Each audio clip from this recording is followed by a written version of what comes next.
ઓજસ. તો ઓજસ એટલે પહેલાં એનું ડેફિનેશન તો કે ઓજસ્સુ તેજો ધાતુનામ શુક્રાંતાનામ પરમ સ્મૃતમ.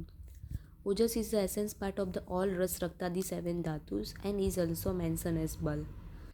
ઓલ જે 7 ધાતુ છે એનો એસેન્સ પાર્ટ કીધો છે અને એને બલ તરીકે બી મેન્શન કર્યું છે. Ojas essence part of the all dhatu only sustains the body, not nourish it. So it is consider as upadhatu. ઓજ જે છે એ બોડીને ખાલી ધારણ કરે છે અને નરિશ નથી કરતું, એટલા માટે એને ઉપધાતુ પણ કીધી છે. ઓજસ ઇઝ કન્સિડર એઝ અ શ્લેષ્મિક દ્રવ્ય કીધું છે એને. હવે ઓજમાં 2 મહાભૂત હોય, આપ અને પૃથ્વી. ઓજસ સોમાત્મકમ એટલે સોમાત્મક એનું ગુણ છે, હેવિંગ ધ પ્રોપર્ટીઝ ઓફ સોમ which is including its mild nature, જેનું માઇલ્ડ નેચર બતાવે છે. તો આ ડેફિનેશન એનું ઇન્ટ્રોસ્ટ થયું. હવે ફોર્મેશન, તો ઓજનું ફોર્મેશન કેમનું થાય છે? તો આ શ્લોક પ્રથમ જાયતે ઓજ શરીરે અશ્મિન શરીરિનામ. First oja is form in the body. આપણા બોડીમાં સૌથી પહેલાં ઓજ બને છે.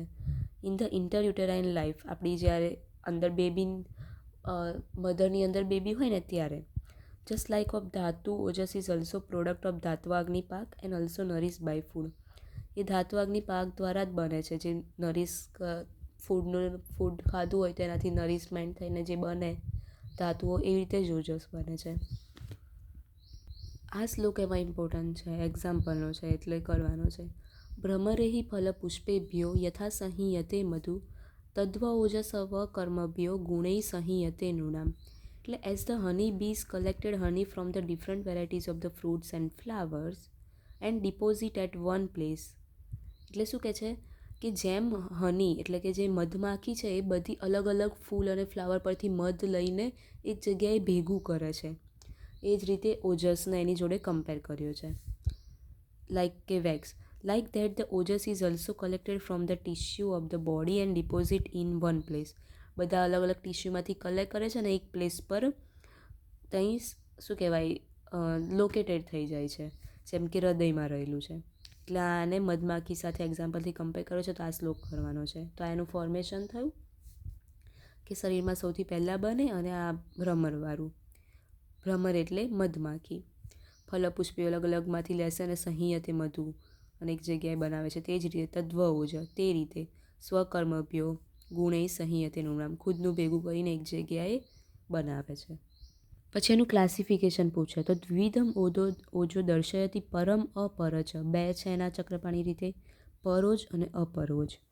પરોજ એ ક્યાં હશે? તો હૃદયમાં હશે. અપરોજ હોલ બોડી, આખા શરીરમાં હશે. પરોજનું વોલ્યુમ શું કીધું? 8 બિંદુ અને અકોર્ડિંગ ટુ અરુંધત 6 બિંદુ. આનું વોલ્યુમ શું કીધું? હાફ અંજલિ. વન પ્રશ્રુતિ બી કહેવાય.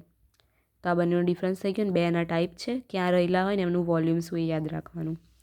હવે ઓજની ક્વોલિટી શું? તો આ શ્લોક કરવાનો છે. ગુરુ શીતમ મૃદુસ્લક્ષણમ બહલમ મધુરમ સ્થિરમ પ્રસન્ન પિચ્છિલમ સ્નિગ્ધમ ઓજો દસ ગુણમ સ્મૃતમ. ચરકનો છે. હવે આ વર્ડના ખાલી મિનિંગ લખી દેવાના છે કે ગુરુ એટલે હેવી, શીત એટલે કોલ્ડ, મૃદુ એટલે સોફ્ટનેસ, લક્ષણ એટલે સ્મૂથ, બહલમ એટલે ડેન્સિટી, મધુર એટલે સ્વીટ, સ્થિર એટલે સ્ટેબલ, પ્રસન્ન એટલે ક્લિયર, પિચ્છિલ એટલે સ્લિમિનેસ, સ્નિગ એટલે અનકેટસ. ખાલી એના 10 ક્વોલિટી છે. પછી આ અકોર્ડિંગ ટુ સુશ્રુત છે, પેલી ઇઝી છે, તો એ એકવાર જોઈએ જોઈ લે છે. પછી હવે ઓજના આપણે એના 2 ટાઈપ કીધા હતા, પર અને અપર ઓજ. તો એનું થોડું ડિસ્ક્રિપ્શન જોઈ લઈએ કે oja marks the beginning of the formation of embryo. એમ્બ્રિયોમાં સૌથી પહેલાં બનવાવાળું આ છે. It is the essential nourishing fluid develop from the rasa of the embryo. Embryo માટે એક નરિશમેન્ટ ફ્લુઇડ ડેવલપ કરે છે. It enters the heart and is permanently located there sustaining the life of the foetus. એ હાર્ટમાં આવે છે અને ત્યાં જ પછી પરમેનન્ટ લોકેટ થઈ જાય છે અને જે ફીટસનું લાઈફ છે એને ધારણ કરી રાખે છે.